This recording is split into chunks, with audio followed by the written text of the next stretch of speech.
Hi, y'all. I'm Kate Ginsberg. Thanks so much for joining us for Bearing It All, the podcast where entrepreneurs and business owners discuss the highs, lows, triumphs, and tumbles of building a business. If you're here for stories that inspire and keep it real, you're in the right place. On today's episode, I'm talking with Heather Emerson, founder and CEO of Offshore Launch, providing virtual assistant placements that streamline administrative work for US-based companies. Heather earned her bachelor's degree at UT, her master's at Harvard. She has a robust background in sales and entrepreneurship, was named to the Forbes Next 1000 list, and was honored as a member of Austin's Under 40 in 2021. Heather, tell us a bit about your background and what led you to create Offshore Launch. Hey, Kate. It's so lovely to be here talking with you. Um, yeah, the journey to starting Offshore Launch is, I think, the story we hear a lot. It was kind of accidental. Previous to having Offshore Launch, my husband and I built a multi-million-dollar farm-to-table meal delivery service that served Texas. It was Austin and Houston, and we almost expanded to San Antonio and Dallas just before our closure. So having that company during the pandemic, I can honestly say that my experience during COVID was unusual because we were considered I think the word was critical, or the word is Essential workers. essential. Thank you. Uh-huh. We were considered an essential business. And what that meant was that it was business as usual. It was just don't get COVID and don't let all your employees get COVID or you're going to have to close. And at the time, we were serving food. And so we were also, in the beginning, they weren't sure if the virus was spread through food. And so it was also like, we felt this like deep need to protect our customers because a lot of our customers were immunocompromised. And we were very scared, but we had to continue because this was our livelihood, right? So also during COVID, along with moving everybody possible into remote work, inflation started to creep up and we were kind of booming at the same time because people couldn't go to the grocery store and it was just wild. Weird time to be It alive. was a That weird was. time. It was weird. And yeah, we kind of felt like our backs were against the wall. We were like navigating this remote workforce, but we had to have some people in person to make the food and deliver the food and our leadership team. But everyone else could be based at home. Our margins were very thin. They were becoming thinner with supply chain demands. We were booming. We needed to keep up with the growth. We couldn't really hire anybody stateside. It was weird. And that was what led us to be creative and think, okay, what can we do to get an affordable person that can work remote? And, I say that like, there's this gap. We have this like wonderful college educated entry level workforce that are missing a lot of these like, GSD, get shit done. Like there's this get shit done gap. They can do projects and they can write beautifully, but like where's the pace? Where's the experience? Where's the, basically all the things that you probably embody Queen of To Do. There's a gap because that's something that you learn typically in on the job. And a lot of our, Experience. what's that? Life experience. Life experience. Yeah.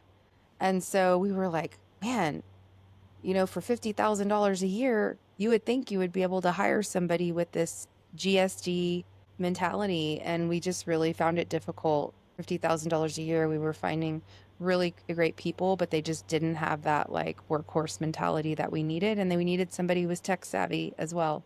So anyways, that led us to the Philippines. We did, we were very unsure and very skeptical. But it ended up working out great. And over the next few years, we made it a scaling strategy, and it worked beautifully during COVID.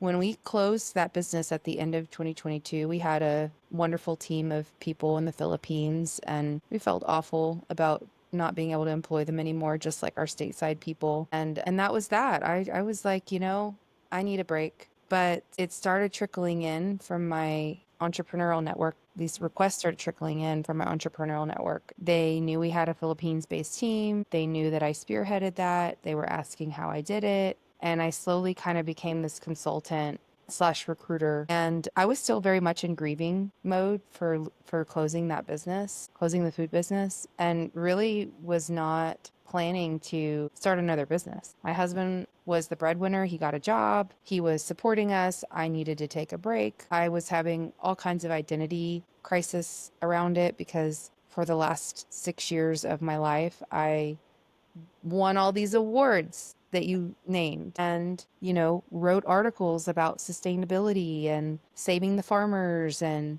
our health and eating clean. And I just didn't really know who I was without this business. But I knew I had the skill set. I knew that I could help small businesses the way that I helped our own and was just kind of doing that to pass the time. And I actually had I have a very specific moment where I realized that I had to go all in on Offshore Launch. My husband and I were on a fertility journey, and I had gotten pregnant in 2023, so less than a year after closing our last business. And I think that most people can relate, who've had kids can relate to this, but once you know you're going to bring another life into the world, you start to think about life differently. I started to think about like, what kind of mom did I want to be? I really didn't know how to answer that other than I want to be my best self. And I want to lead my life with bravery.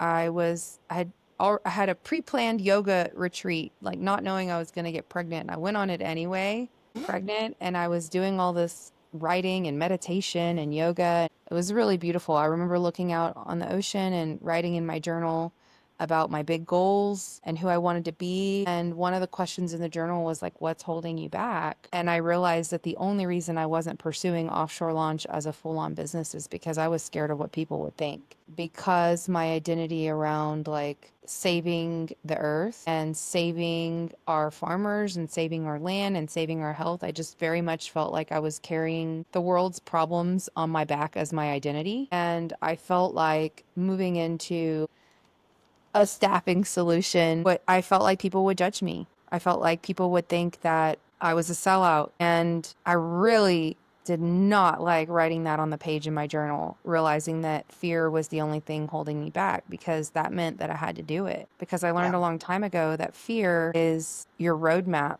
to breaking what's holding you back. And I didn't want to do this business. I didn't want to. But once I wrote it down, I was like, oh my God, I have to. I always joke that to be an entrepreneur, you need to be brave and a little stupid. You need to be brave and that you don't let the fear stop you. And stupid, like a certain degree of blissful ignorance about what you don't know is really important because if you do know, then that fear can overtake. So like that combination of brave and a little stupid it's critical to like starting something new, especially where you're experiencing such a huge life pivot from, like you said, something that is your whole identity. And that really resonates with me because I have thought about that so many times in the last few years as we've grown. Like, who am I if I sell the company and I don't have that anymore? Like I started this with a 8-week-old baby and like I've been an entrepreneur as long as I've been a mom. And at this point, the vast majority of my adult life, I was 26 when I started the company. And so both of those things are so integral to my identity at this point that like, A, I don't know what I would do with my days if not this. And obviously my kids are getting big. I've been doing this almost 15 years now. So baby and business are coming up on 15 very, very quickly, which he's a pretty functional human at this point. Like we're still guiding, but also he's pretty self-sufficient at 15, almost 15. So it's definitely something that I have also wrestled with. The like, who am I if I don't have this? And in some ways, transitioning from in-home personal assistant to CEO has been helpful with that because now I'm not just the helpiest helper. I have this whole additional role that I'm comfortable with now and that I know how to do. It's not starting over again, but who are we without our businesses when we've poured so much into them? It's hard. Yeah. Well, yeah, I've never had a business for 15 years, so I can imagine that it's even more. Yeah, even more, especially as it coincides with your motherhood. What I can say is that any decision that you make that feels like that you're questioning, who am I and what will people think, and all of those things that were going on with me at the time. The other thing that I realized was that the people who love me and support me are always going to love me and support me. And the people who judge me are always going to judge me. And so it really is just like, it's just our decision to make our next move. In my case, starting a business. In your case, if you were to sell the Yeah. business or make any of those decisions. So that's how Offshore Launch got started. Did I answer the question? Are we good? You did. Okay. You did. That was the easy part, the introduction. Nailed it. Um, so next, I need you to pick a number 1 through 10. Okay. Um, I'm gonna pick 7. Okay.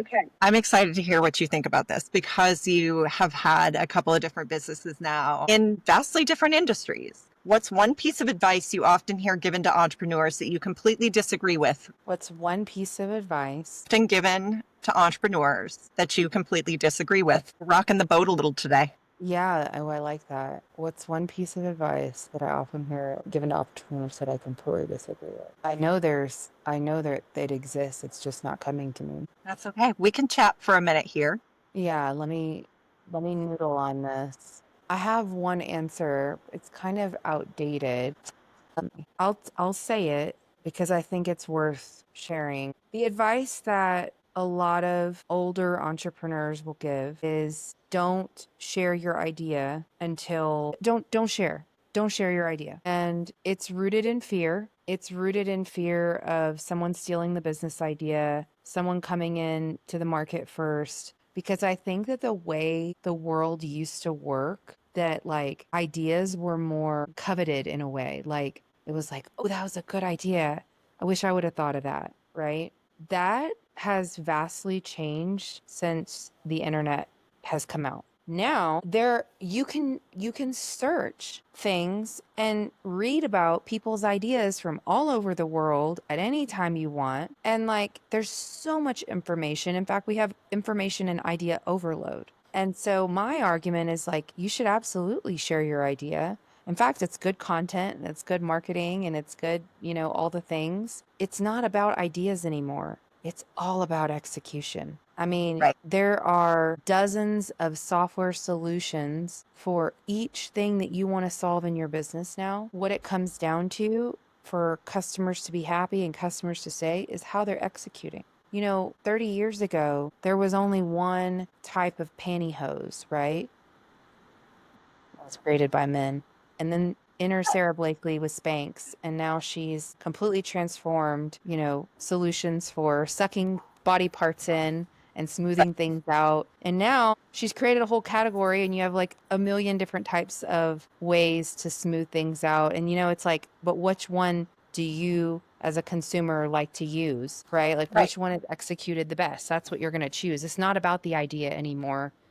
And I just think like that's how it was 30 years ago. It was like whoever had the idea got to execute on that idea and nobody else did could because manufacturers didn't want to compete and they wouldn't bring it on. It was just a very different time.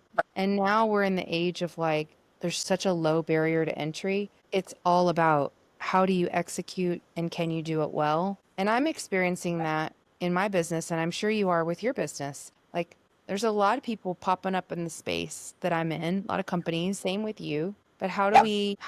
what relationships are we creating with our clients? How do we resolve things that don't go exactly how we originally planned? How do we communicate? There's just things that we can control. And I think if you have an idea out and if you have an idea or an early business, I would recommend not to be shy about sharing that idea. Your focus as an entrepreneur is your execution. It doesn't need to be fast. It needs to be intentional. That's phenomenal advice and such a great take on things. I was just talking with a friend about how things have kind of changed in the last 20, 25 years, just as someone who came of age during the late 90s, early 2000s, when it was very much women pitted against each other. If there was a woman at a company, like it became very like, in a lot of places, there were those catty vibes of if there's two women, we can't both rise to the top. Like we've got to be better than the men and also have to be the only woman, because there's only room for one woman in the space, you know? So coming of age in the early 2000s, where it was very much like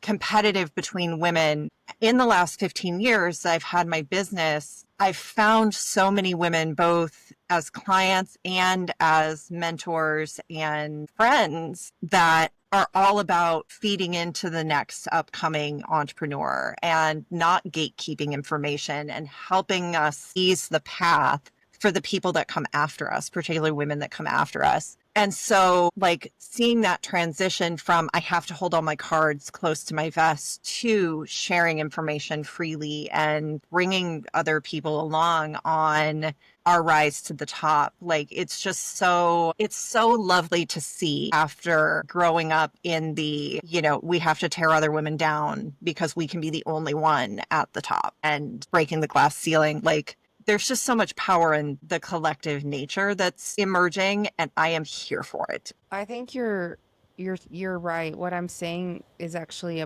there's a broader category and it's about gatekeeping. And I heard this quote that I think sums up what you're saying and what I'm saying. The quote set was a library, not a vault. And I think we're saying the same thing. Yeah. I agree. That's exactly how we've built Queen of To Do is, you know, we're not in this separately, you know, we're not an agency that places personal assistants. We are a company that provides a primary assistant and also collective knowledge of our team. Because I don't know about you, but I don't know everything. No one on my team knows everything. But with almost 20 of us thinking on different problems, like, there's so much power in that collective knowledge and sharing wisdom and teaching skills and that kind of thing, that we're going so much further than I ever could have gone on my own. Like, more and more, I find I value sharers of knowledge as opposed to people who are just like a brilliant business owner that doesn't help others on their way. That's not helpful or aspirational to me. I want to be someone that does help other people in their entrepreneurial journey, because I know, you know, 15 years in, I am significantly further and have overcome a lot of hurdles that other people are currently facing. And if I can ease that path for anybody else, why would I not? We are actually clients of yours. And I don't know that I've ever actually told you this. I deeply admire how you handled an issue that we had with our first virtual assistant that you placed with us, where there were just some like small things. I was like, this just feels a little off. And you had reached out to do a quality check, just, you know, just to be sure things were going okay. And I was like, actually, like, there was just this weird little thing that came up, and you called me, which I'm not a phone person, but you called and you were like, this is not the type of service we want to provide, and we should absolutely move on from this person. So just your willingness to say, that's not how we do things, and help me not be nice for lack of, and like, you weren't mean or anything, but you made it abundantly clear that your standards for the people that you place are high, and you value maintaining that level of status for your clients like us. And it was just such a breath of fresh air to have somebody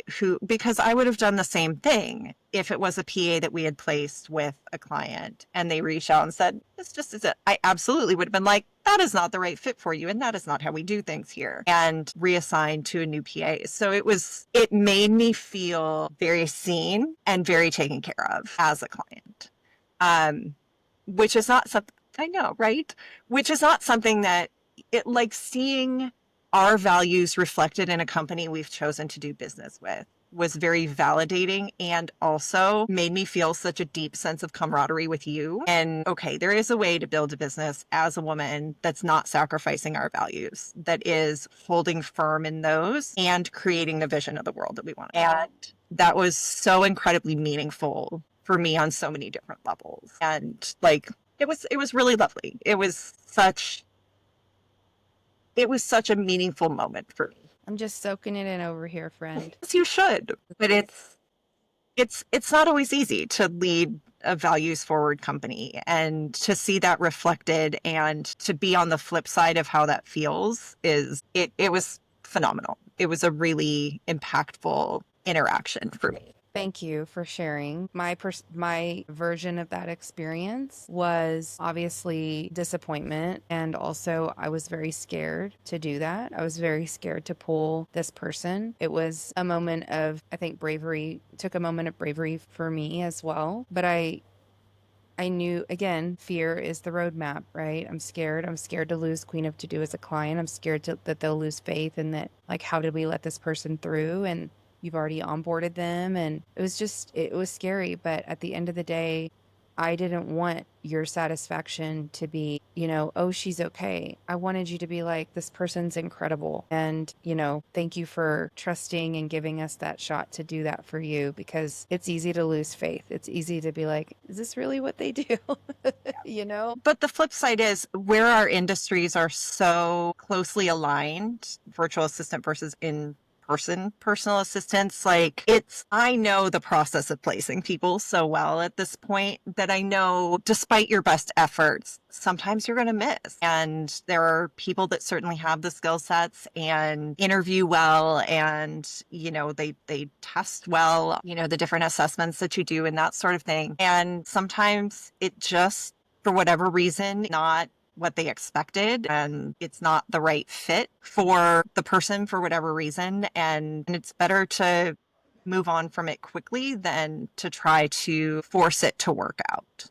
And it's certainly possible that we could have addressed it and moved on with that person and they would have been a good fit. But it was your authority in saying a yellow flag this early is a red flag was super helpful for me to go, okay, it's all right to throw in the towel. Like, just because the person's not a fit for your role doesn't mean you're throwing the towel in on them as a human. They're just not the right fit for your company, your values, that's not reflective of how you want to do business. And I respect that so much and try to do the same thing at Queen of To Do, and it's hard when you're figuring it out as you go in a new industry, and there's not a blueprint for doing it. You're just making the best decision you can at any given moment and moving forward with the consequences of that decision, good, bad, or otherwise. But the way you handled it with such integrity, that's the type of company and the type of CEO I want to do business with. And it's the type of CEO I want to be. And so watching you handle that has given me more confidence in handling similar situations. And so I know, right? But it makes me feel like showing up authentically adds value to the business and the relationship and the interaction. Like, I have complete trust that anytime I come to you with an issue, a problem, something that I know is likely going to be a thorn in your side, you're going to handle it with the same integrity. And that speaks volumes to who you are as a person and as a leader. Thank you so much for making my day with that. Like, you just put rainbows into my soul. And you know what? I'm going to say this for the listeners out there. I know that you, Kate Ginsberg, your job is to literally take care of everybody else. And I didn't share this, but in that moment, I remember thinking, no, I'm going to take care of you, Kate. That's my job. That's why you're paying us. I'm supposed to take care of you. So thank you for letting me. Other people do that. I know. So thank you for letting me take care of you. And that's the thing is taking care of other people is a huge focus in providing personal assistant work and making sure that clients have a good experience.